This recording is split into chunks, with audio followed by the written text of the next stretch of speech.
Vi har vært 2 gjester i det, og det Antfinnur Geraløy og Marianne Poulsen Geraløy. Og de kommer at ta seg sinter om et skøy som de har vært, ja. Til Agape. Men hva skal de kunne lykke presentere dere? Og sinter mer? Ja, jeg heter Antfinnur Geraløy. Jeg født, som man sier, 8. dag i 11. tjejtrøs. Og jeg født i Havn, oppvoksen i Vestmanna. Og ja, det i stort om det om meg. Ja, jeg heter Marianne Poulsen og gift til Geraløy. Og jeg født i Halvfjers. Jeg fra Skala, og vi bygger fra Skala. Ja. Og når ble de gift? I 2003. 19. november. Ja. Og til døya bøtt? Ja. Vi døya bøtten hver sin drong. Ja. Og er den videre møtt. Og så vi 2 jenter som 11, den ene og ene 5. Ja. Der vi sammen. Og lykke hva arbeid jeg har ditt nå? Eller hva gjør ditt? Jeg har en handel som 8 år. Jeg ergoterapeuter, det en handel vi hjelper til. Ja. Ja, jeg formar i førre skipere og navigatørfella, men åren til togene, til åren jeg kommet til dette starve, som jeg var jo i nå i knapt 3 år, det går 3 år. Så har vi annars vært i sjømauer i noen år, og så har vi arbeidet land i åren til at. Ja. Og så for noen år siden, da var det en skøye som tid kom av Tåse-syndrom i det, til Agape. Ja. Og hva skal vi lykke å si hva Agape er? Ja, Agape, det den tredjeløse kærløsjen, bøynes Agape. Og ja, det så et skøy som vi valgte affære av, men jeg halte til at det var faktisk kona som tok til megnarstige at vi skulle affære, og halte til kanskje var mer passende at hun begynte å fortelle om hvor vi kommer her til hva årsøkken vi er. Ja. Ja. Jeg har hørt om Agape, det skøye før, om salarøkt og familierådgivninger skøye. Og visste at det kunne være godt, også for å kjenne seg selv, og få det bedre salarlige, også i familiene. Og jeg spurte så Anfinn til å være til et skøy år, om vi ikke burde være til det skøy, at det er helt vidt at det har vært. Men han heldte at det var ikke nøyt. Men så ta og for være lust, så kanskje strongt jeg synte mer på, og ta halte jeg det var alvorlige tørver at vi får om. Det halte jeg Anfinn øsne så vi får det begge. Ja, det pura rätt, men støvan hon sånn til tann at så øylen jeg sier hvordan og eventuelt akkurat Backland hvordan akkurat forstøy og det var lika som her i evig tog at jeg har som en oppvøkstur, og så jeg nå mot, hva skal man si, mot teenager-liv, og 18 år skilsmiss og kvarsta søgn, så enda jeg ut i en kolossal drekkaruje. Og jeg ser nek, kanskje som ikke helt så godt for jeg badna suttja. Og ja, så 18 år skilsmiss og 2 heldre enn øyna, enda jeg øyla nek drekkaruje. Og så 18 år heter det drekkaruje og så nekka, så enda jeg alkoholvitsi. Og kom, som man sier, oppa rattkjøl, og sett meg nekrar malsetningar 4.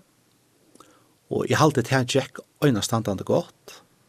Men så i hese periodene som jeg har vært i vittjer, og 18 av vittjer, så har jeg vært i Kiparskola, finnes jeg en utbyggving, og ta vært så sterkur. Langtest øyelig enn jeg vet hva jeg merker. Jeg tror en menneske har vært gauer vi, at jeg elsker å kunne døyla med noe tøysamme vi. Og så det her, hver henne løyta jeg? Jeg løyta jeg faktisk her som jeg valgte å slutte mitt liv. Løyta jeg inn i klubben, og løyka som kunne jeg finne nekra værende glede her på en. Det gjør det ikke. Men så det enten her, gode teltan. Jeg kan godt fortelle sin rundt av hvordan vi kommer sammen. Det en øyelig gode søve halvtid, og hun sannøyt. Jeg har hørt som etter chattaruje, og så nekka som Jack Virge av noen, og jeg prøver i dutt i øylittla. Men øvelse går mest der. Så jag blev bättre till det. Och så laksen så beit du av, hvis jeg kan si at det er så løs. Men det er at av den skjermen, her identiteten så er et nickname. Og det er ikke ordentlig enn vi på.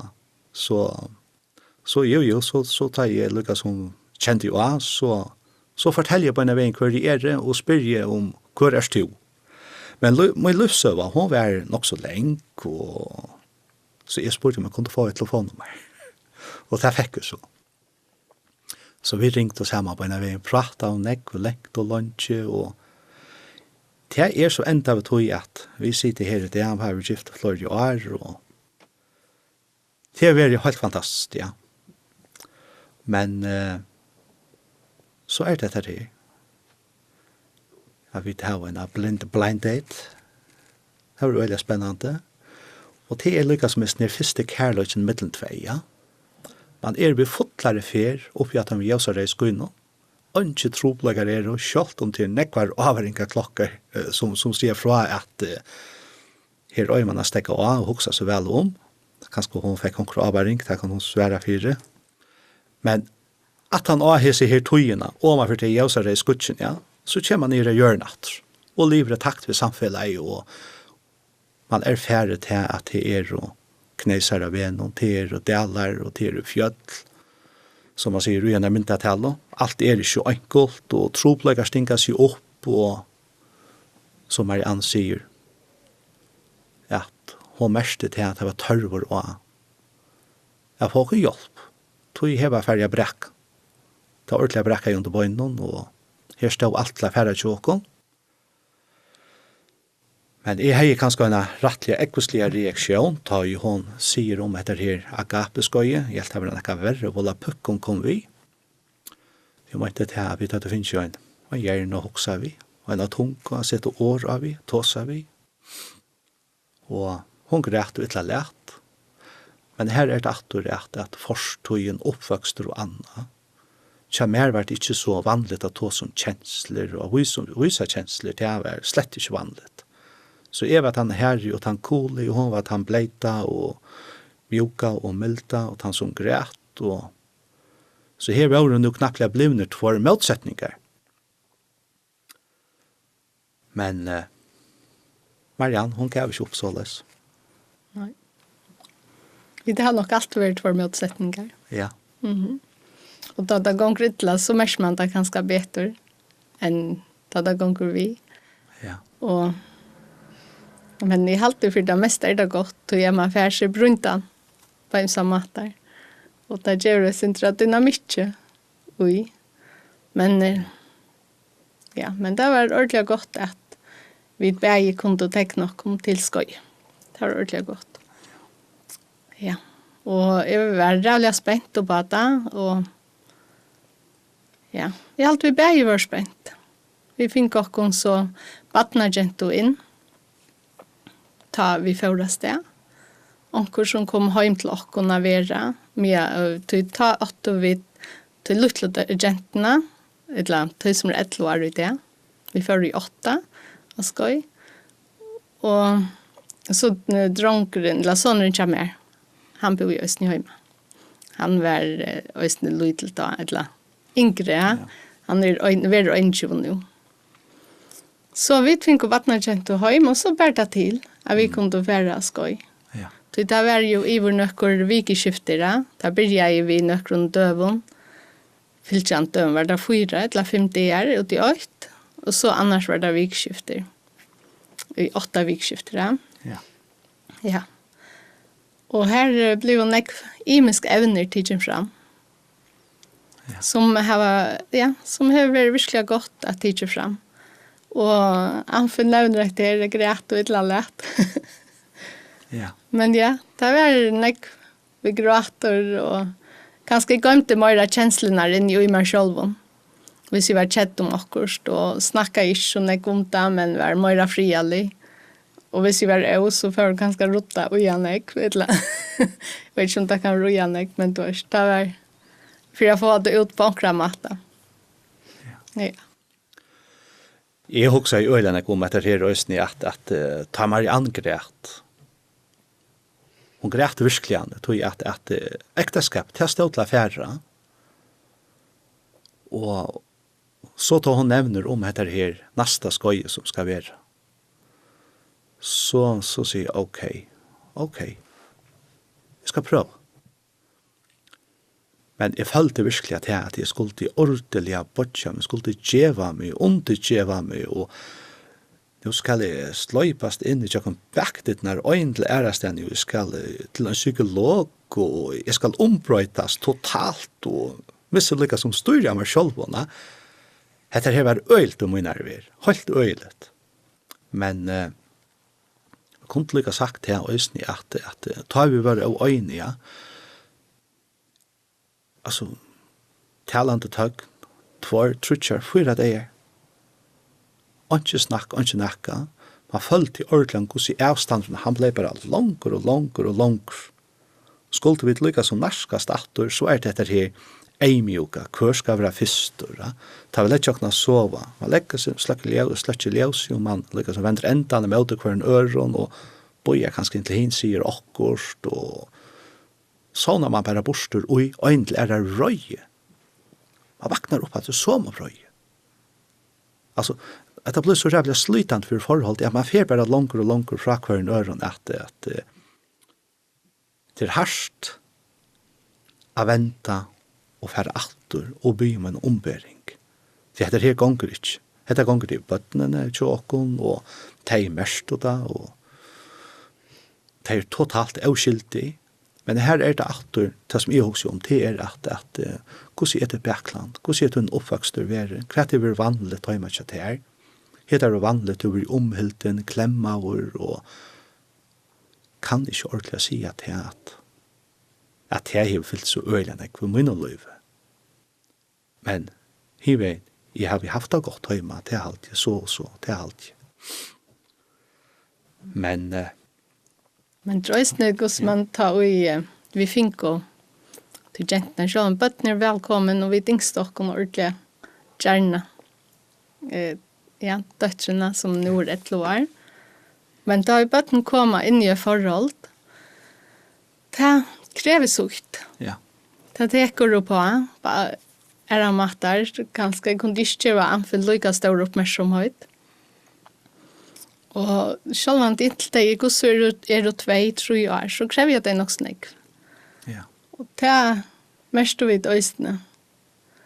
Det er øystene avvarskar perforholdet, og hvis det ikke fungerer ordentlig godt og æren, så kanskje at bøttene helt ikke det bedre, ja. Det har man for bøtt. Tog at man må gjøre og sindra tog og ha tål og bo i et hver nøron. Ja. Ja. På alle matar. Ja. Og anfunn var jo sjåmøver. Ja. Og var nekkborstor, men kom hjem. Og jeg helt alltid der og lukket ringt at han kom hjem. Så det nekke forventninger og jeg tog i prosessene da han kommer hjem. Og så tar han skalla steator. Så för han kanske stå och i hötten och inte årena men han stadigvæk hemma. Ja. Det kunde vara nog så sträv helt det. Ja. Det pura rätt och att det här var ösne med när vi ombord. Så Arne kom land till Arne kom till det här starve så var det borster flera veckor och hemma några veckor. Men den sista veckan när vi ombord tar vi hemma. Alltså i tankar Ta i länge fantasiert allt möbler hur det skulle vara och kom i hem blev slett sålös. Du vet, förväntningarna var öliga stora och tar inte vara här så blev det här. Du vet. Andra ting var teaching fram om, inte det var teaching fram om. Det måste bara vara så. Men heter här som är att komma hem och så näka det fick inte och i munnen och hova hem i ordentlig plats men själv inte var välkommen. Og så tar jeg skulle til teater. Jeg var ferdig sted og en av vik og æren i Hovheim, som Marianne sier. Så det skapet i forskjellet. Og så det her ved kroppsspråket og andlis uttrykk og her var vi ikke grøy at tale. Det skapet konflikter til å grøy tale. Og så det atter det som vi lærte om å skøyne. Det var ta vi sier en båtskap. Hvordan skiljer vi den? Hvordan høyrer vi den? Hvordan filtrerer vi det som blir sagt? Og Och det har alltid varit otroligt gott vid agape-skojen. Man säger att det är att den första skojen, jag tar första färna vid att vi är samman av skojen. Jag var ordentliga kläver, alltså jag ordentliga blev vi på det. Det första skojen flottade mig öjlan. Och just det där stenen, Ja. att vi ska in. Ja. Ja.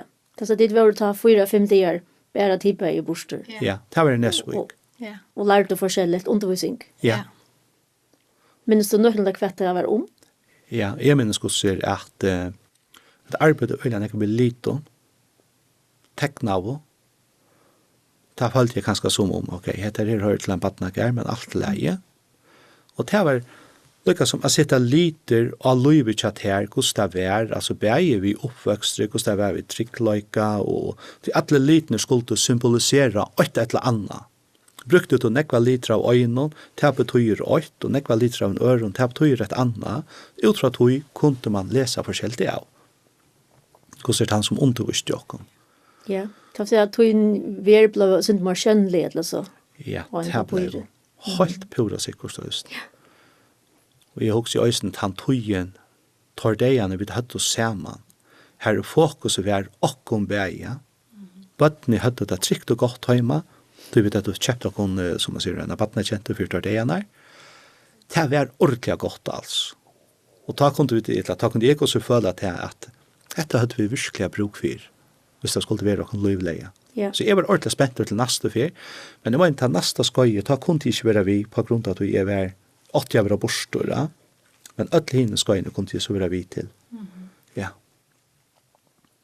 Det er så det første inntrykk var bøyna veien, at når de første dagene, at her var noe du kunne bruke. Helt absolutt altså. Jeg vil si at versteskassan fikk jo på en av veien, og jeg fikk noen anbøy, Ja. som jeg så øyne kunne bruke, og sjålande, men så kvart som henne skøyene var, så fikk jeg mer anbøy, kraftigere anbøy, og dotte bedre handfæra deg, og tog en 18 og at det skøye livet, så her var vi et anbøyskassan stadigvæk tjåk. Ja. Og så tar først og før vi var sammen, og så til jeg mest etter hva for kjensla har vi ganske vært mest i heimen, her man vaksen opp i badnøymene. Ja. Og Hva så- kjensler har vært Ja. etkjent? Og finner du, var det så kjensler som de lykkes som bølger og i nokre bølger? Hva er kjensler var det dere som har veljemidler? Det var til dømes sorg og glede, det var godt snakk også i uttrykklegge, jeg vet ikke hvordan det var sett opp, men Ja. Øyte, ganske? ja, også i øtte. Det var nekkere sånne, Og røye. ja. Hva er kjensler var det? Det er bare positive og, eller Ja. hvis man sier positive og nøyelige kjensler. Ja. Ja. Det var det. Hva er det tøyme fylt mest? Ja, Ja. Røye, sorg, øyte, glede. ja. Øysten bare etter her, at mest etter, det var så stunder til det. Ja. Ja, det var godt. Det var det. Og øysten jeg får prata om det, prata om også annet. Ja. Ja, Og som vi også om oss, det etter her at pør kunne sluncha nek vi åren. Og så det hvordan vi møttekka, som vi sier Jan i oss etter her, augrøy tala. Det kunne fylla nek til okkon. Så til dem som hvis jeg ble spurt om hva feilar. Sen øyta feilar ikke. Jo, det er ikke det. Altså, vi kjenner hver annan at han har nøkker år så eller så. Da du reagerer på handa om at han ikke har blitt tiende, ikke har fraverande, så er det et eller annet. Så da jeg sitter i år og har nekre kjensler som jeg har haft rævlig trobult vi. Det er ikke vært vanlig om min liv, jeg sitter og har kjensler. Så jeg får vite at nei, men det er ikke så som du følte. Jo, således føler jeg det, og således det for meg. Så det er rett for meg. Det kunne bli ordentlig konflikt av tog. Og så åkte jeg etter her øyne at, hvis jeg sier at øyne til en klæger, altså en skiten klæger, så er Marianne ikke det til sånn som om, nå, gjør jeg for lite vi har vasket klæger i husen, det det du sier. Det er den her ågrøya talan, som skapar konflikter. Etter at man føler noen måler av gulven og tar prikar på den bibben her til også hvert, forbi etter gulvet, det tror ikke slå feiast. Altså, at så rævlig ågrøy tala, og konan tekta som en akherro. Sjalt om det ikke akkurat det vi mener vitt at hun skal føle seg skilt igjen, men vi tenker det til dere, i stedet for vi doa til å solta fra og lette det færre forboi. Det visste jeg var så kunne det bare ikke koste en selv, et støvsåkere, hvis det var det. Altså, jeg mener, sånne banale ting, skapa og så var det illevever og i en perforhold til at vi øye at doa til betur, og til hvordan røsten sånne anbo vi tar finnes jo av hesen skøyen. Ja, det er grøyt. Ja, det går grøyt tala, ja, altså. Ja. Og jeg mener at du hettar, så si hettar, og mener at du et annet, så si et annet. Ja. Og at det kanskje, hvordan er skjøter jeg spør jeg? Ja. Hva mener du, eller hva vil du? Ja. Ja, og sier, hvordan sier følt det, verst det, da han sier så løse. Ja. At man, ja, åpner opp for hvordan det er, Ja. eller hvordan man kjenner det. Og at jeg takker tjenestene til hver nøyre. Helt sikkert, ja. Sjølvante, hvis man er hoppig og hver vi ba om bøynen i det gamle. Ja. Men så vet man at han har vidt altså bedre. Ja. Det er pjøst vi ikke gjør det. Det er at det er ambuskassen sjåken som vi tar finnes, ja. Vi har en sjåken, vi har en bokstavlig tale sjåken, og vi vet at vi skulle ikke klantrast, så kunne godt være øyne til selv, at det er fullkomlig lovligt at vi er samt om å være øysamt. Det kan man godt. Men det er så til at doa livet ved tog, og at doa livet dagligdagen vi er. Det er alltid at vi doa rettelig negge bedre i det, altså ordentlig negge bedre. Og hvis man blir mer fortrolig, at selv om bildene kunne bråte sinter hjemme til åkken, vi drar øyne om et eller annet, så vet man at jeg vet at han finner det, og at vi kommer ned i hjørnet, innenfor. Ja. Ja, at man trykker vi hver annen, at man vet at, jeg vet at han ikke rymmer. Ja. Ja. At man kan være øyne. Ja. Men jeg har alltid sånn til at i det, så vi et øyelig kjøter til å sette oss nyer og vise at det er kanskje akkurat, hva skal jeg ha det her? Ha det her irriterer meg og sinter. Etla hitt som du sier her på et. Jeg har rævlig grann ho at jeg kan opp av vente og sinter. Jeg har sinter av øvrek ved at du, ja. For så kunne vi takke seg imiske evnene opp og ta som deg. Og få oss så lykke som vidtjør til sier imiske punktene og så fri rett. Og det øysene anbå som vi da finnes. Kan säga man kan ta som allt. Man kan ta om allt, ja. Pura sikkert. Vi finner oss nok snakk på en litteratur. Ja. Og til dem som har den her bøtjen bak bildet dette, jeg trykker tog helt ærlig. Det er jo så nekka mennesker som lever etter her løyve 18 myntene. Vi gengar vi en pen og smøyle, men 18 dette smøyle stender ikke vel til. Og tanne mynten, hun ble bare sterskere, og så klarer for mer, og hesten er skøyen. Her selv var alltid smøyland, alltid gamle. Det var det ikke. Men som jeg sier, alles uttrykk, mynten utad til, hun fortalte det. At det er at han var livet etter for en fasad, og vi trykker tog til det virkelig en som ganger her i det, og her var virkelig en bruk for å komme sammen med professionelle folk, og ja, bliva lika som vidtjørte sinter. Og sette åra, doa sette åra, doa at lusta, doa at høyra til som vi sagt. Det er alltid øyla grunnleggende gjennom perlei. Og at jeg var rom. Helt du nu at det er alltid hjelp affæra til sånne skoj. Altså det er ikke det man blir brøyter eller sier man brøyter fra seg sjølven. Man blir en annan person. Men kanskje mer han som man var egentlig, opprunnelig. Blir man mer seg sjølven? Ja, jeg har alltid kurser til at jeg blir mer ærligere. Jeg blir mer åpen, mer ærligere. Og vet jeg mottakeren seg mer, tåler å takke til som jeg ser til åra, og viser mine kjensler i fire. Så jeg vet det ferdig kjøkken til. At vi skulle klare å akseptere det. At vi er også som vi var inne i Johanne, at vi kunne gå takke det. Men hvis det vi snakker om det, gjør noen skøy, egentlig, så forløp noen, at jag kunde sucha att anför var rävliga brötter. Men han säger inte det samma med att det var rävliga brötter. Jag märkte det kanske inte så nek själv att det var så brött. Men han kunde gott märka det. Och det kunde just nu hon. Ja. Ja, jag märkte ju mer att jag var andra rävliga brott. Än att jag märkte att jag själv är brott. Ja, det är en större mån. Men så man har kanske körtliga förnemmelse för sig själv. Men det syns det väl. Ja. Att det är stor bröting kan vi ha någon, ja. Du kunde de som är färdig att skoja själv. Ja. Som vi gör det. Ja. Men helt du tagga av nekmor till ditt var bäge. Ja. Nekmar. Alltså gossur för det yngsta affärer på gossur man på grund av perforhold i jacket. Ja. Ja. Slajonerband, ja. Ja. Ja. Tui var yngsta affärer. Och tui alltid dur allt att säga att vi bäger för. Ja. Råk inte vid det är gott bara att det är för. Ja. Det är inte. Jag är pura samt med Marianne till att om bära annar för till heter det flytrocken så öljande. Ja, hvis bära annar för så var det bara en pastor som flots i öljande och så blev avståndet bara näst större i mitten och. Tui att hin pastorn är finns några ampo att arbeta vi men hin pastorn stod still alltså det var per definition återgång för hin pastorn. Så jag tycker att det bara skapa större tropläggar. Så det är ju oallmänliga glädje för.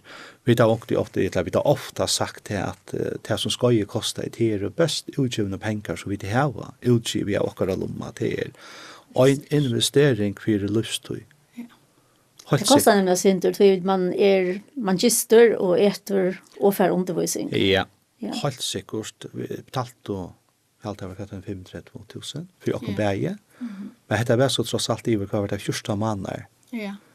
Så alluga väl alltid slett inte att det är något snack om alltså i förhåll till vad det är att fast för pengarna. Du har professionell folk runt om det, fast professionell undervisning, ordentligt gott värde. Och visst det var ända och ringasta för att man inte får och ganska ända efter en skilsmässa så det kostar ju nekmor. Det är ju alltså känsliga och förbött no pengar och istnia. Ja, och det personligt och tog att allt för alltså det tar fer ett vi och någon snackar av erfaring. Det fer öde ett vi och en människa att bliva skiltur. Det ferta. Så det är väl utgivet. Ja. Man lägger så ötlån till att helt och söka sig hjälp än att välja till att färra från kvarnor. Ja. Ja, det är det väl. Ja. Ja, det som Per kommer här till att det kan ska märka att vi bara kunde så väl mer samman.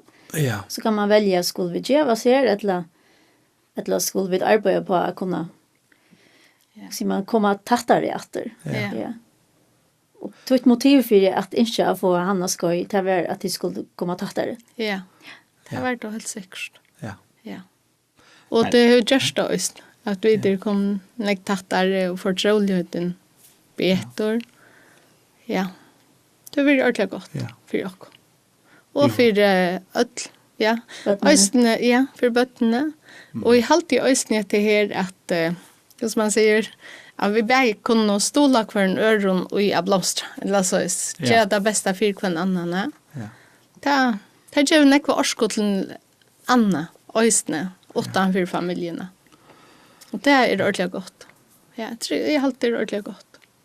Men jag halte jo som det heter her skoj hever samma show och helt otroligt nek. Og det som også ligger i snir, det er at vi tar sånne nekva felags interesser. Alt det som gonger fyrir seg i møgneshusen nå, det er ikke etter på men vi er begge tvei unta. Vi begge tvei offrokken, bygda leva og kosta søgn begge tvei, vi er offrokken, begge så stola hver annan fullt ut. Altså vi er og lykkes nekva tøyme som er per, altså arbeid i fellesskap, ja. Det er felags avhåmal, stola på en annan, fær annar ikke færre, så vil hin stola fra færre og øvåta. Så det er alltid, det rikker ordentlig godt. Ja, og østene er okkar imisklagar som vi nevnte i början, at vi er motsetningar. At vi kunne bruka styrkene til kvarnor, beter i det. Ja, det er ordentlig godt. At østene og i arbeidene, i daglig arbeidene, så ver jeg og ser velstola av anfinna. Ja. Og det er sin arbeids til åren, så kanskje vi møtarbeid og markvaren øren. Utan endelig vilja det, altså gjøre det for vilja. Så kanskje Det blev mer motarbeid enn stola. Ja, det pura rätt. Jag måste säga på min perskilt att hvis ikke jeg haft den oppakningen som jeg har i det fra min arkon, så tviler jeg på at jeg kunne være ute i starve som jeg gjorde i det. Det krever så nekvann toleranse fra min backland. Og det må jeg si at det er helt fantastisk å oppleve det. Gosse større oppakning på jeg. Og jeg føler meg også nytt, jeg er bedre gira over til mitt arbeid, og får jeg bedre være vi, høyliggjørstaver, og det er sånn at jeg standa sammen, altså, vi røyner standa sammen ut hunden og tjukken.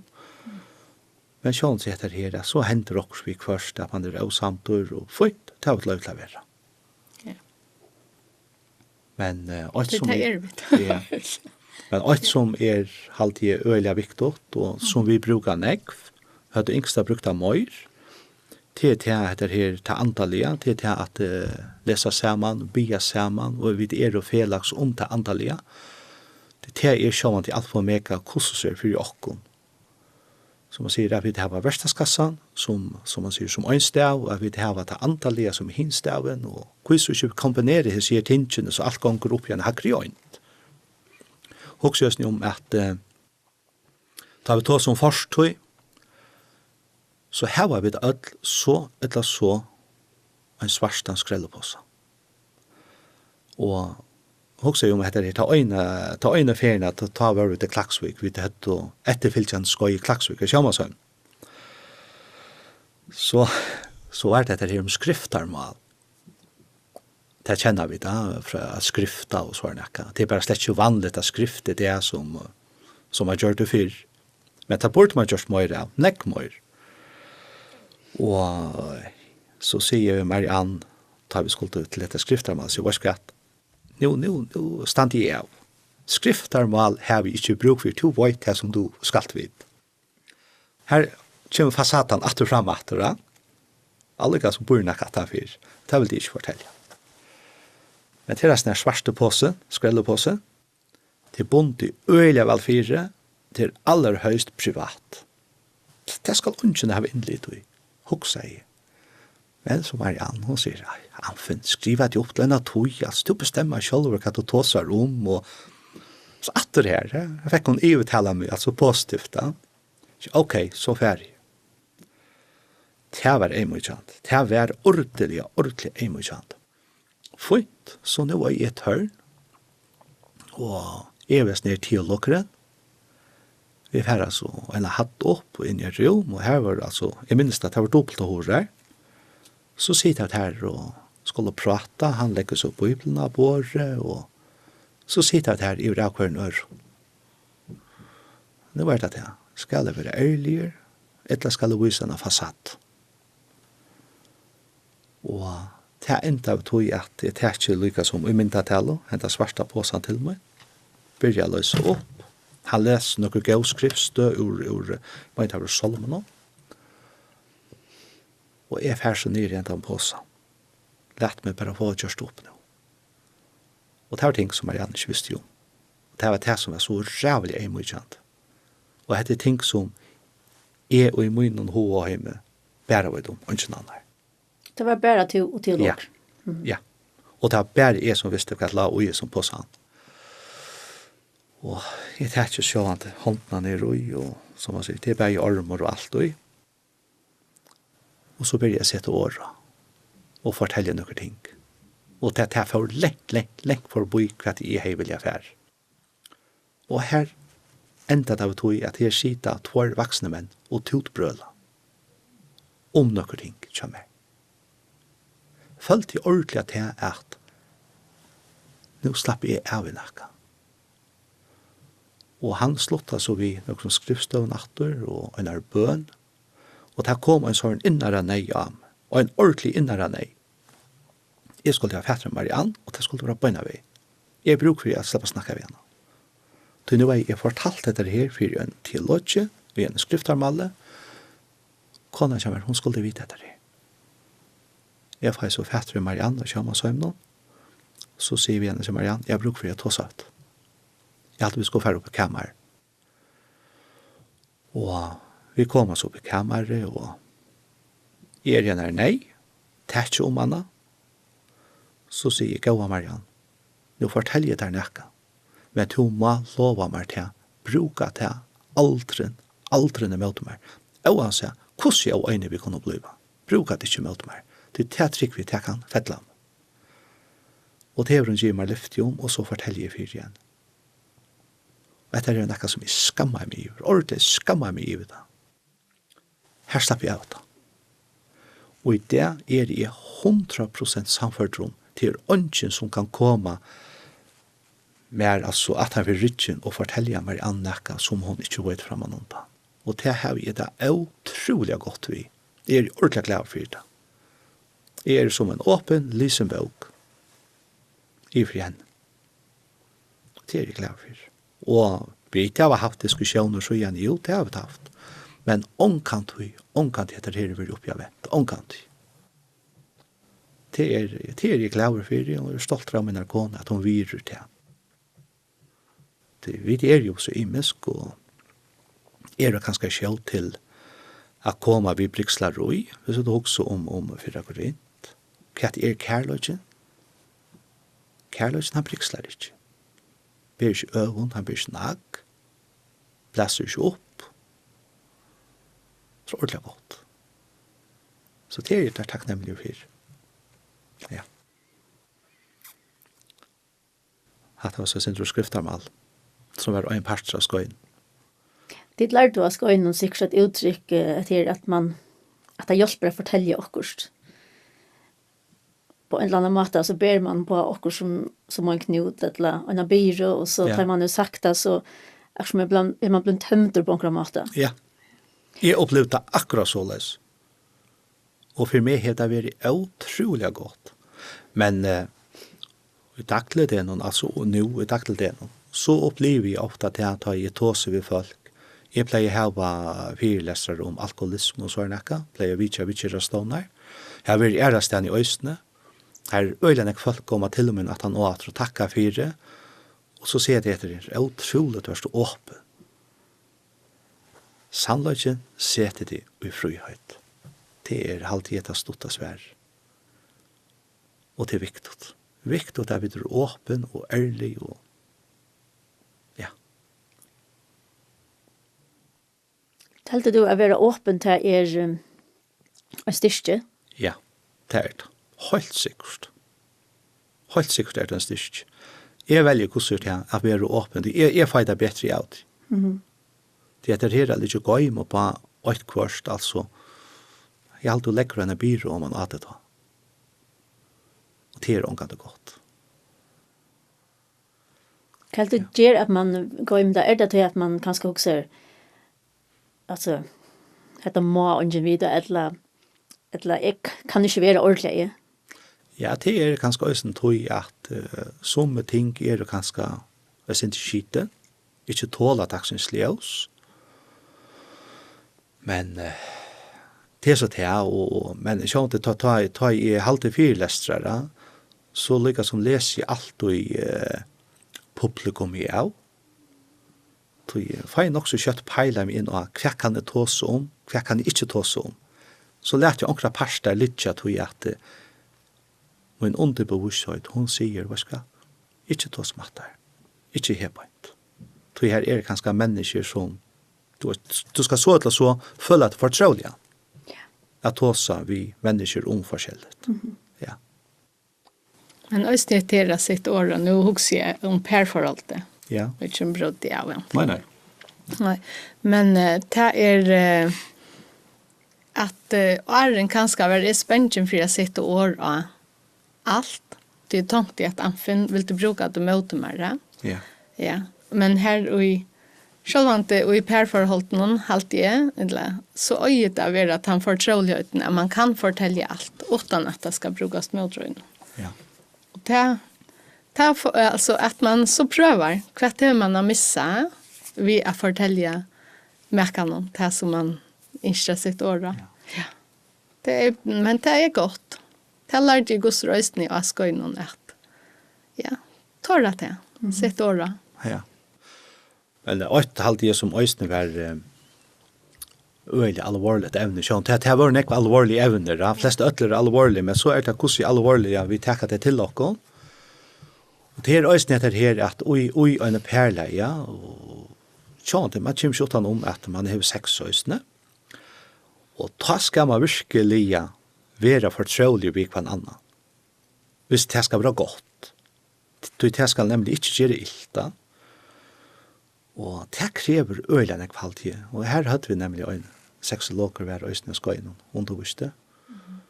Og Det var så ett vikskifte var sälj om det eller nackdelar. Det var gussur. han øyne dævren, Ja. Han øyne dævren, ja. Og sjølvan det at lust at ha vi stauren øyrene, det er jo rettelig aktuelt i en perleie, og ta i det ikke rikker. Det er øyne ilt i en perleie. Og kanskje er øyne årsøk til at nekfæra fra hver en øren, til tannparsen rikker ikke. Og særlig kanskje at man har småbøtten øyne at få tøy til det, djeva seg tøy til det. Ja. Ja, det gjør. Det kan gjøre gussur skeie i en forhold til. Ja. Ja, det var det kunne godt være et irritasjonsmoment som at og lykka bojen til hun var liv og jeg var boppet til okkur sovarta og så kjømpler hun med og så sovnar henne og så skapas det en vrøye sådla så så tøymer hun ikke og jeg interesserer og alt dette her jeg ser bebreidelsen og akkerner og alt det og til at medbre må østen doa skilja til men det er bare ikke alt så enkelt. Det här lärde vi nämligen om att det här och helt var rätt intressant det som hände här. Hur är hon som undervisade minns du det? Minns det som hon äta Nej, nätt. Var hon dansk? Ja. Ja. Det var öll dansk som var undervist och skojnon som vi var. Ja. Ja. Hon kom nämligen in och att det här att kursi imeslöjsen var tja manne och tja kvinna. Hon lycknade i och män via gasplus. Det skulle bara en liten näste till så var det puff. Og kvinnan, hon var som en takkelån. At jeg tok øyne evig høyt, som man sier, at jeg kjente opp. Skulle börja känna om morgonen. I nemlig, ja. Jeg kjente om morgenen, og tjokla, og alt dette her, og hva kallar man det, lysra røy, og ja, og alt dette forskjellige jøkken dagene, for å få en gåan enda oppa kvöldia. Øyla viktig. Og det var det sånne takkelåneren som jeg så lunch om jeg hit oppa, men han är här att möta oss en lunch om kallna. Så för vid men det var on-off färdigt. Och till vad som ösen till det här är det med ölen kvar lära halvtid. Tog att det är inte bara att det här och så liot. Det är mer än det. Tog som man säger det här som personen han ska inte göra ilt. Han ska vara något gott.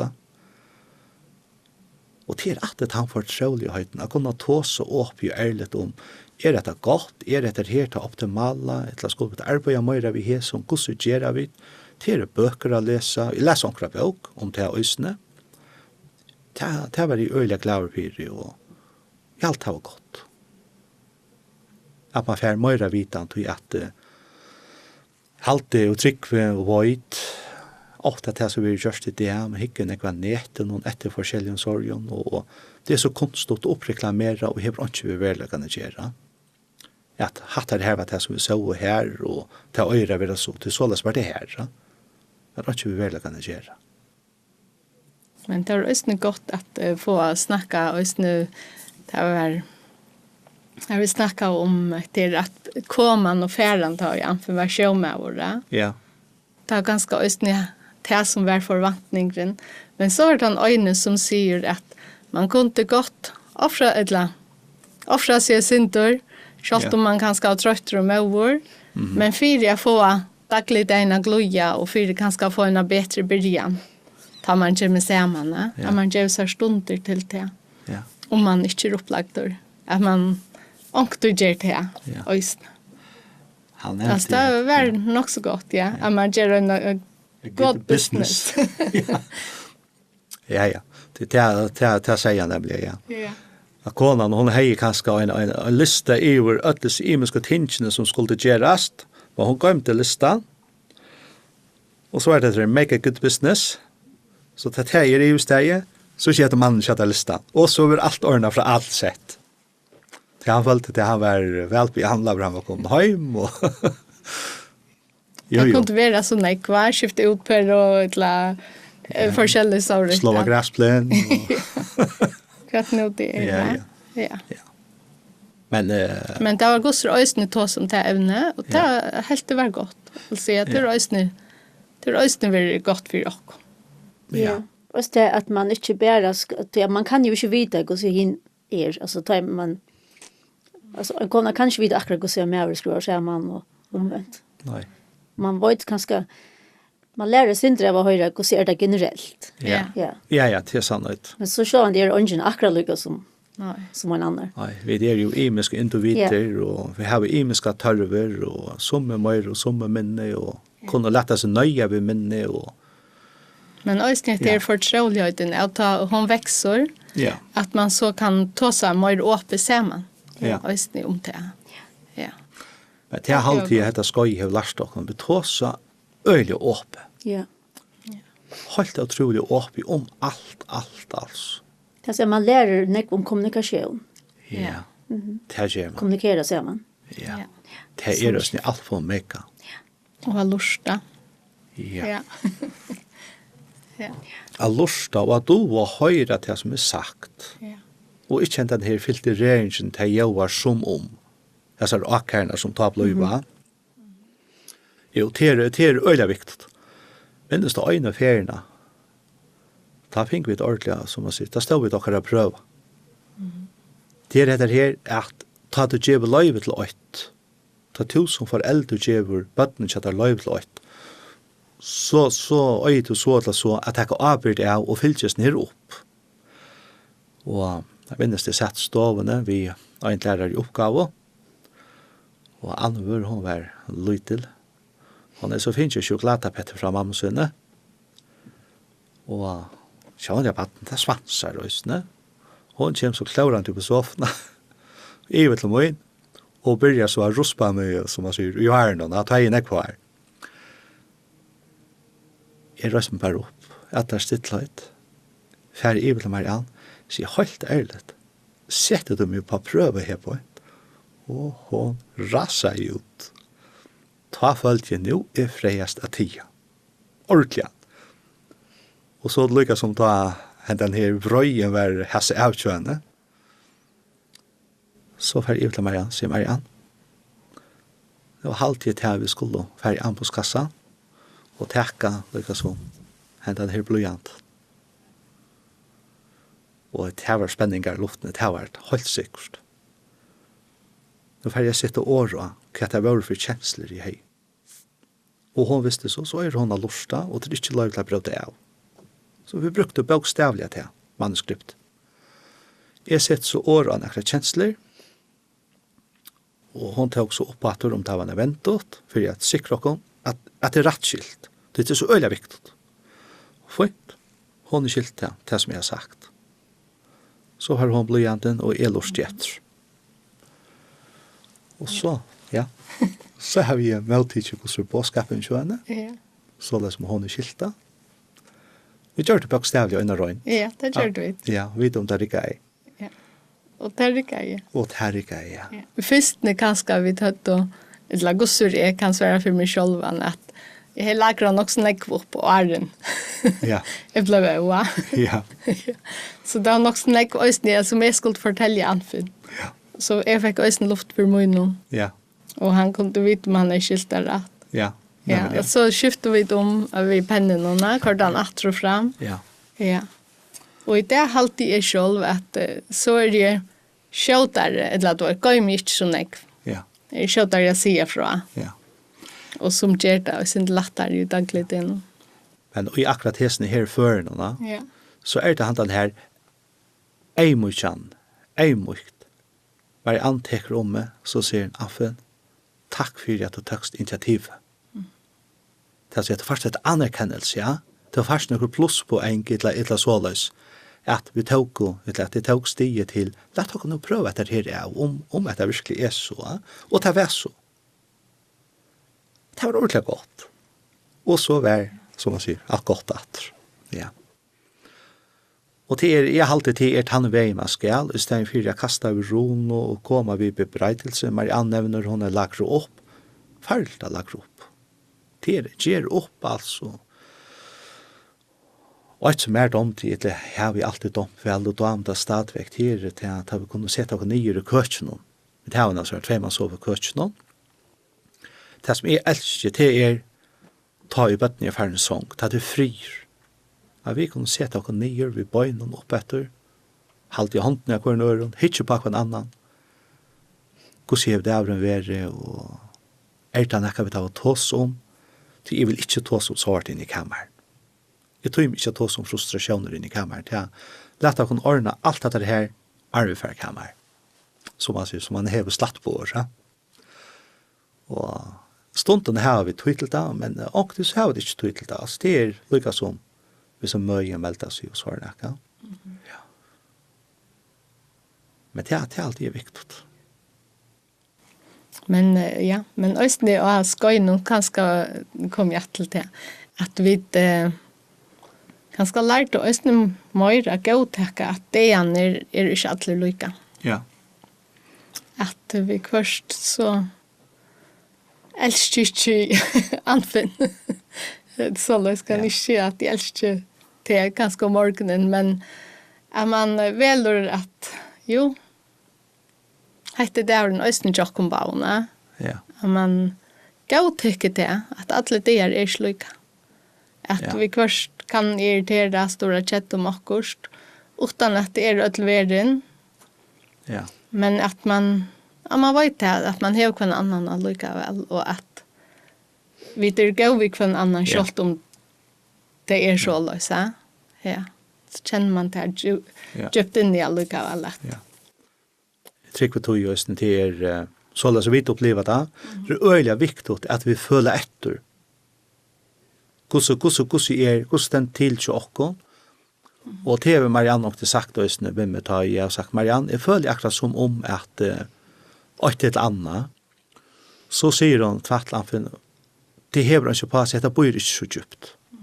Ok, fint. Jeg går til ikke det svære. I overhøver så alltid jeg går til ikke det svære. Det bor ikke så djupt. Men skal jeg bli vi at det røyner hala på sjuren i hva er forvite. Det er kanskje bare sitter eld og gjør et eller annet. Gå takk Sverige og så kører vi her.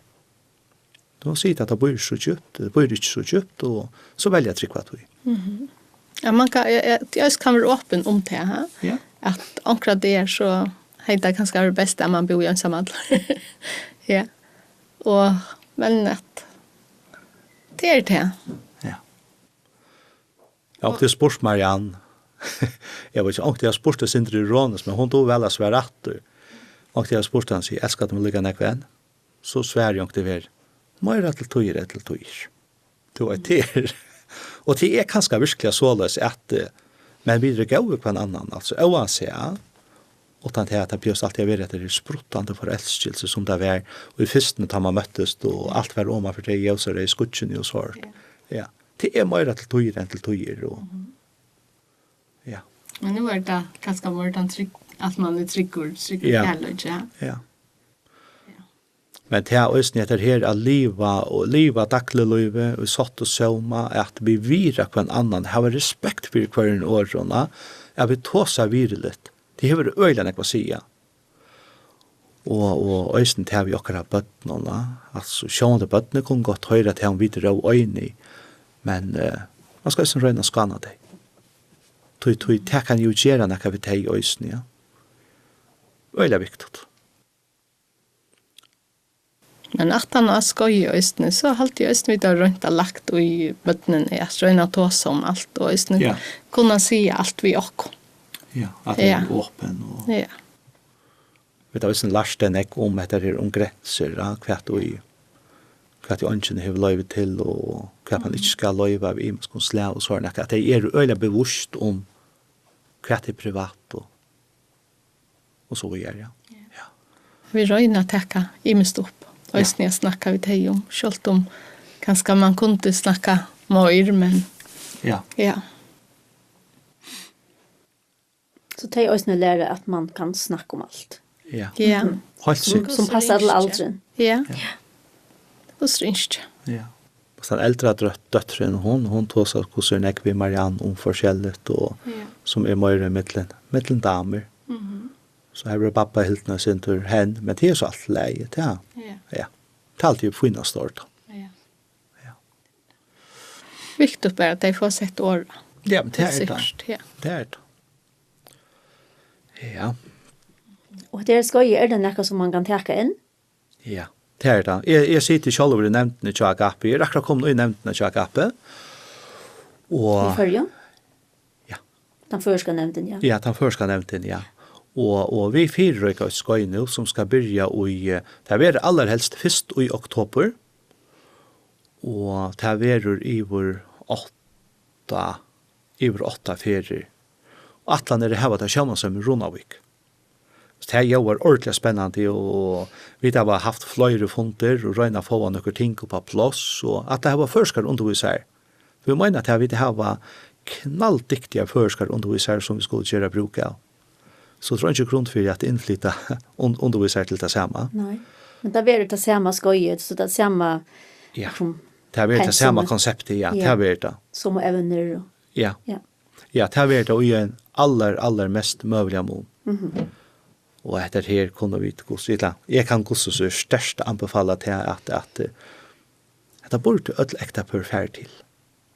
Sjalt man helt till allt gånger öliga gott, så allikevel så flyter man fler ting och du lærer att tackla stöver, du har anpåvittar som du lærer att bruka och det är alltid öliga viktigt.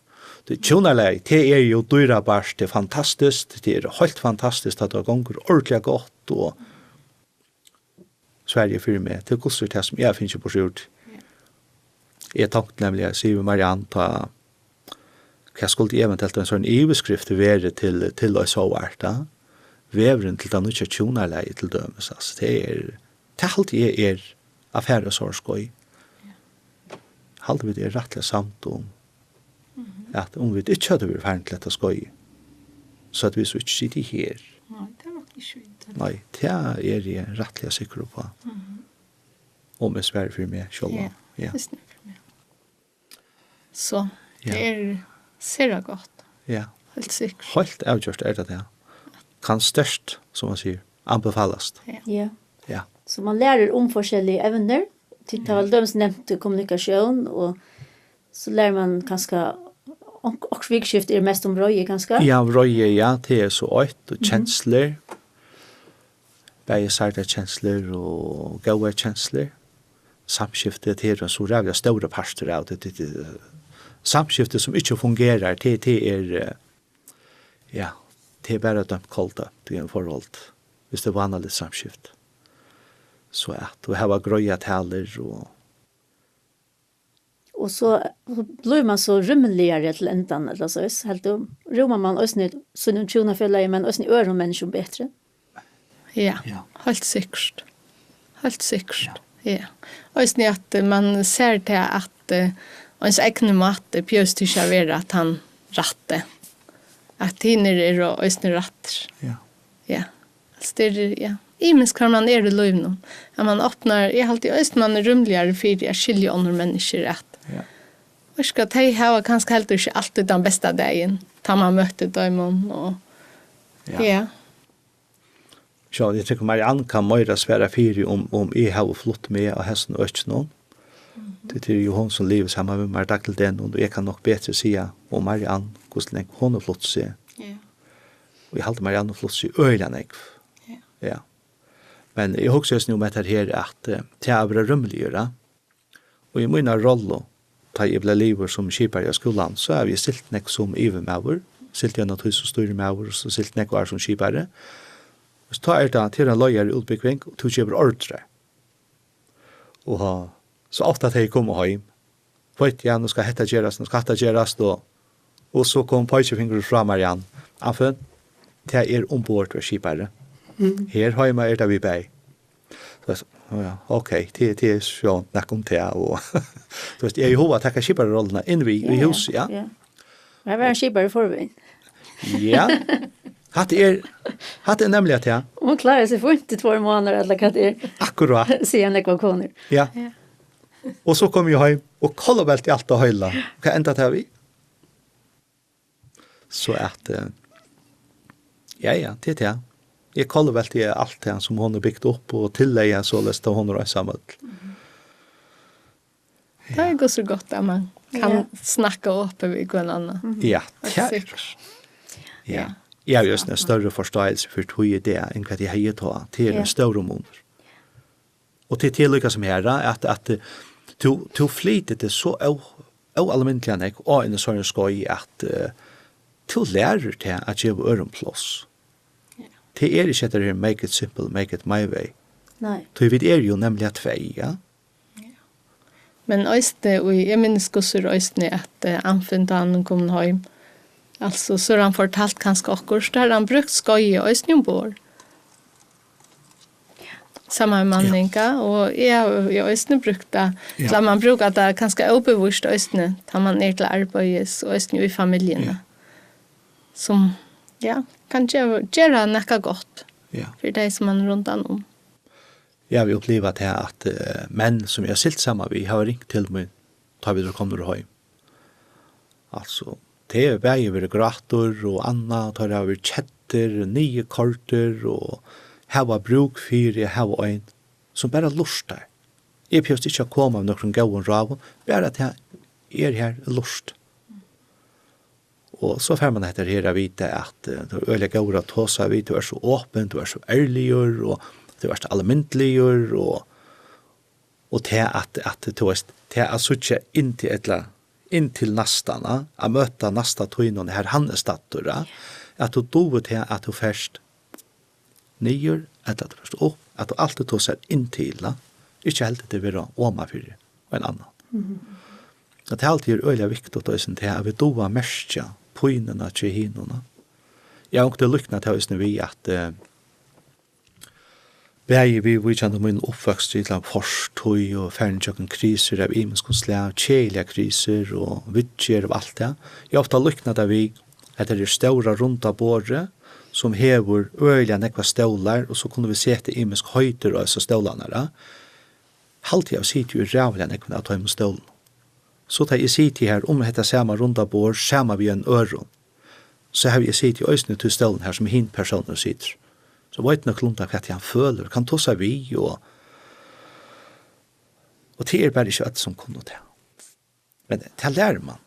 Östen vi en sån skoj, ja. Och ofta också med det här att vad vill jag personligen säga om mina forstöj? Är det kättra av mina forstöj? Här har vi också huxat, ja, kjelt hattar hente och till kjelt hitt hente og skilsmisson ötlundtøy. Forstöjen, hon hever evna med til den personen i det. Og så allmänntliga velnøkt. Så bruka forstöjena positivt til nekka konstruktivt, första gott urslit. Jeg lukkelig i det, sammen med Marianne. Vi har finnet badn sammen, og vi har et heim sammen, som vi har byggt opp. Og det jeg allmänntliga glad for. Og 8 av mine forstöj, så jeg slett ikke være i. Så jeg må si, bruk henne til noe positivt. Det er alltid godt. Ja, jeg er glad for det. Ja. Og som du har noe litt rett, Marianne. Ja. Ja.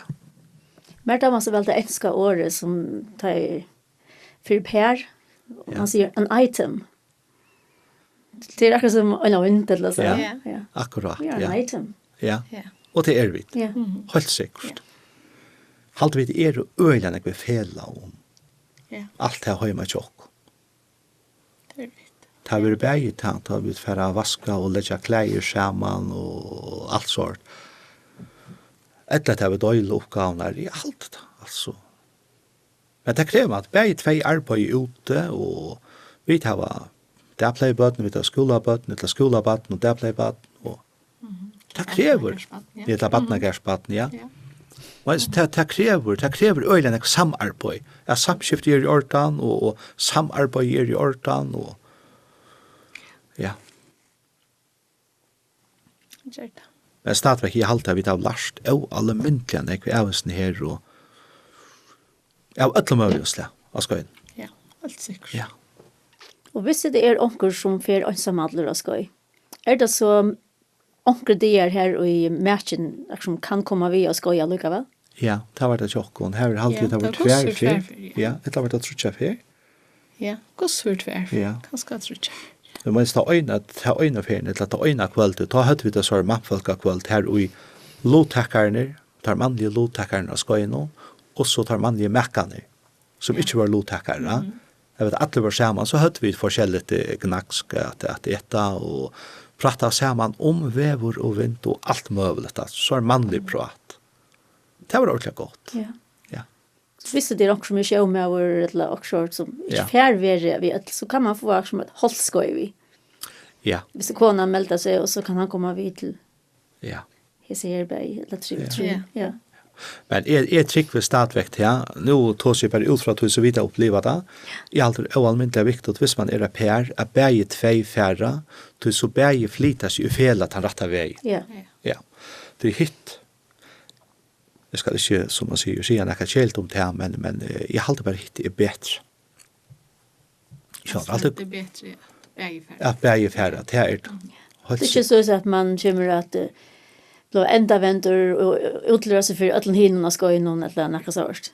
nämligen. Det är ju sånt till utlevera en ägg va. Vet Men man bestämmer själv. Ja, man bestämmer själv. Man bestämmer själv, helt Ja. säkert. Men till dem som tar och heter här. Så vi såg och faktiskt i en hästaskäck. Vi var under 20. Ja, här är det. Ja. Och så hejt han som undervist och det bruk för att få två av vara på som man säger. Till några vänjing. Ja, till några vänjing. Ja. Och jag skumpade sånt runt Marianne så skulle vi bara herra. Så var det lyckas med det här till att hon kände mig om min hållningar. Och så tog jag väl det. Så ja, lätt att gå färra. Vi tar ju allt att vinna. Det var som man säger på fallettens rant äktenskapsmässiga. Och jo, så vi var då. Och det var östning ejmujkante. Öjlig ejmujkante minneskorta. Marianne grät ofta. Öjlig ejmujkante. Det blir så personligt. Det har blivit Ja. så personligt Ja.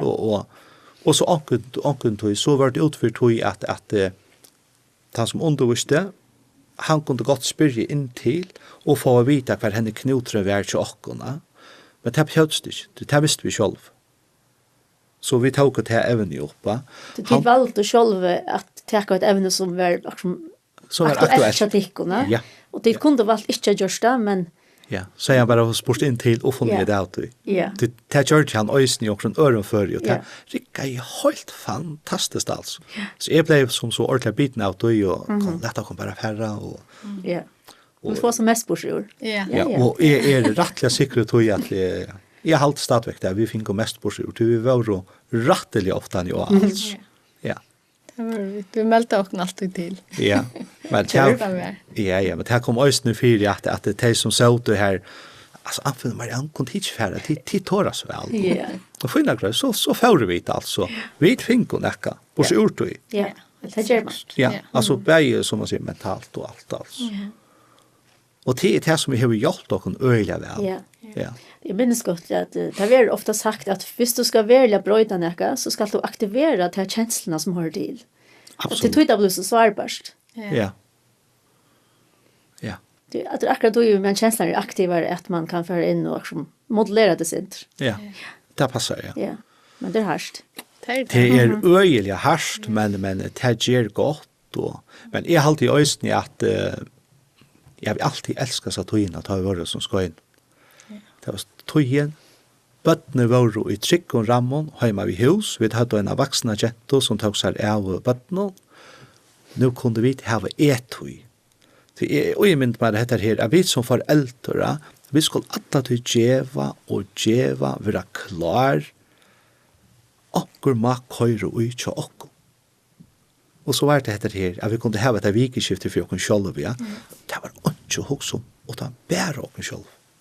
Og vi hadde også en gav frutøyer. Ja. Lenka døvra tøymar, eller døvra stetjer, og her var simpelt, han kunne bare tretja seg til Suez, og så nøyta hver annan, og ha det godt, og ordentlig fortjela seg, og så Alla kom måltene ble gjort der. Ja. ja, Goa mat. og så har sleppa fra til oppvarsnen og Ja. østene, det er ikke å glemme. Det var ordentligt gott. Ja. Og øyne at det var så bølgarbeid, eller her vidbeg skulle arbeide sammen, Ja. Nøkker ting bare. Ja. Så man får uppgifter så får man bort från kanske in i kameran att lösa uppgifterna, Ja. skriva ner och spela. Ja. Ja. Det var ordentligt godt vært. Ja. Og øyne etter her bare, man setter seg nyer og noe som følger etter, hver det vi, og hvordan ser det ut til åkken, og ordentligt godt. Så at det er jo innskyldigt at det var at folk tog at det mer tilsyn. Ja. Men det er ikke det, jeg snakker jo om at det er vi en sånn skoj, ja. Gäng terapi, alltså det är sort amerikanskt som amerikaner gör och Som jag alltid man ska hjälpa problemer. ja. Du finner problem här och inte ner. Ja. Det färja mot med alla stägligen till att öll här var också att rejäst vi. Så eller så här var öll också att rejäst vi och ta otroligt gott att kunna till att ta ett pitstop sitt åra. Tossa tingen i kjøkken. Det er ikke alltid så enkelt, men det er en gang til å det er det. Och ska ju ta öte så. Salarøkter familjerådgivning. Sala röktar familjerådgivning som Ja. på en eller annan måte så lär man oss när vi är ett slags sala röktar eller Ja. rådgivare. Ja, helt sikkert. Så man lär oss bättre att lust ett för nöron. Ja. Jeg har brukt han ikke ombord, Marianne var inne i Atøy. Jeg har brukt han ikke ombord Øysene. Ganske særlig at ha øyne kvöld til virje frutja kvöld. Og jeg sitter så oppe i brunnet, og nå kommer jeg med og lukker som oppe av brikvavannsjen i oljeklaven og et tøy. Bänkar på hårene, så sier han, Aføn, jeg har det ikke godt. Så jeg, ok. Ja, nu var det at jeg, og til sånn det samskiftet det er vi færtelefonen, at det er sms'er, og du har telefonsamband, og så sier vi en seg på skvatt. Færtoven ned i oljeklærrommet, lett gjorde oljeklavnen, færne messene, for at dere sa kaffe, kom så opp av brunna. Så kom vi bare for å prate. Du vet, nå kan jeg bruke dette her, bare sitte lusta. Og han forteller, han realt han var kjent. Så var det en ekka tog at damen, hun hattar, og var privatsjåfør, og det var mannfolk, og alt dette her. Og han var sjåvant glimsjalo, hvor hun skulle fære, og så da han var hjemme, så ville jeg ånga det ut til nekka som helst. Da. Så vi bare pratet av atro fram, og han fører vi nytt med ut i oljeklein i atro ut at det ikke. Det er dette her at doa at sette seg bare lust, altså. Fyrst ikke koma vi garvet til en ravun om hettar og hattar, og bare at han kjøptar tog lusta. Det att lusta det är undervärdera. Det är undervärdera. Man helst man ska veta att möjligt svär och då var det väl. Ja, og koma vi alla möjligen hokus pokus og lossner og hettar og hattar, og det er slett ikke her det ligger i en sorg. Tog ofta at folk tåsa, sitte åra kjensler, kanskje burde gjort hettar, kanskje burde gjort hattar, og det var det så eller så lossner själv. Ja, det finner han själv. Ja. Hvis det slipper å snakke vi omkring. Ja, nemlig ja. Og det er det som vi heter her salarøkter en familjerådgiver, og så skoj, du kan bruka det til det. Man kan bruka det så øyla vitt. Ja. Vel av mest, hvis du finner nek bostur ur skøyen og do det. Ja. Og i åren salarøkter, eller sjelesorg, Ja. så visste jeg også at det er noe som bygger av kristi grunderlig. Eller kristelig grunderlig. Ja, det gjør det nemlig, ja. Og det var også, som man sier, nok så nek fram av skøyen og sjåken. Her vi også hadde familjegrupper, her vi hadde antakter, og løs og saman, og bøg og saman øsne, og det ble også undervist, som man sier, ut fra antallet støy. Ja. Ja. Allt var byggt på kristi grundalde. Ja. Ja. Ja. Så det vil si man kallar det for at det er holdt, ikke som en årslande hold. Det er at det er hatt for det salarlige og det andalige. Ja. Og ligamlige ganske. Ja, absolutt, ja. Alt blir integreret. Ja. Ja. Jo, dette her har vært gossos er fire med. Det har vært helt og almindelig godt. Også for meg. Men altså, man kan også godt komme og skoje, om man ikke kommer ui omkring samkommet. Så man er velkommen og skoje. Ja. Ja. Skoj er fire ødel, altså. Ja. Det er oansett hva litt og hva man tror på og ikke. Det er lukket mye. Ja. Och det är öliga viktigt att det är uppe om det alltså till att det måste vara någon föring första gången till lönen. Så det var spännande att veta också när för att meldas till att det ska ge och röna anbefalla det till att det är bruk för det. Hvis vi hittar till tölen och det en sån örgrunna som skils det. Som är kallat det för att växa från kvar öron. Det är alltid nog så ontaligt år att bruka, men när man bara växer från kvar öron. Och lyckliga skilsmässor och... Men det tycker jag hvis man ger det i plats så kan man också växa mot kvar, alltså till kvar annan. Ja. Man behöver inte växa från kvar. Nej, man behöver slett inte växa från kvar. Malsättningen halvtid är han øyra vera av värje om tjonarleie, värje om familjerna. Jag halte til bare en täpar i en perleie som fyrir smiltur og til bøtten. ja. Det er de som løy at han, som man sier, det største täpja av øtlån. Så blir det de, som man sier, et døyle bad, mellom pappa, mellom mamma, og annan kvars vikeskifte, og så det ett och så det ett annat, och så blir badene ganske makt misbrukt. Till nu en oenighet, en konflikt i mitten för äldre vägen.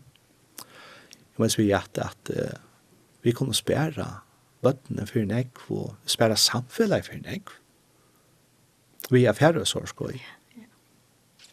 Det är nämligen vid imesk och det är inte all tjon konomäver som bara kunde som plantas här och så vånar man att det bara växer mot kvarnören. Det ska kanske synter jag cyklar roi till och samskifte och allt det där. Helt avgjort skal det. Helt avgjort. Och man ska vilja kvann annan och gossvärda. Ja. Vad tror man kvann annan? Ja, helt säkert. Men det var just en flöjre av skojen som tog och ankra timmar att han åter psykoterapeut. För jag sitter åra forskjelligt och få och stå på plats att rätt och ja. Så hvis man vill det så kunde man få öjna timmar eller samtal. Ja. Och det var ösnen själv om skojen och tjocken. Här ut här partila. Ja. Och det var inte en eka kostnad för det hvis jag minns det rätt. Du kunde få... Färsigurst och gosser öjna timmar själv. Ja. Som var vi i prisen. Ja. Så kunde man få sig mer. Ja, hvis man vill. Ja. Och hvis man vill läsa sin mer om det, är det så onkel hemma så ja? Ja, det har hemma så igen agape.fo och vi färra att komma ut vid en lösning. Vi skulle ha funnet efter 8. juni så skulle vi ha tillfälle till en pjäso. Här vi så sätta navnen i undervisarna. Och vi kommer nog att säga kvart i ämnen vera. Men när och kvar undervisar till ligger det lite läst och och det kan det gott passa till in i schemat och någon undervisar ta.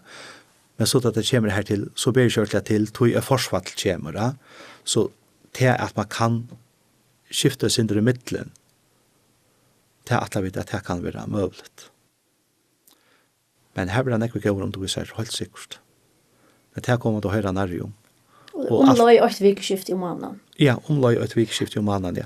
Atlan det som vi tar tås om, atlan att lovtakarna kommer samman eventuellt ett höstkvöld, för jag har atlan frutjadein och lejardein, och så ett man dövrar alltså sånne det.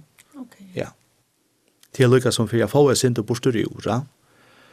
Men så man till lyckas 24 i atlan får fri och en höjlan frutjadein och så kunde man ganska mött hösta och färja en lyfta bort från frutjade och kom jätter. Ja, till dömes det att man må lyckas som här vad tar möjligheten när tökar. Ja. Och det är Ronavik så är det ganska hampla centralt i mitten Havn och Klaxvik. Det är det nämligen. Ja. Det är det, helt säkert.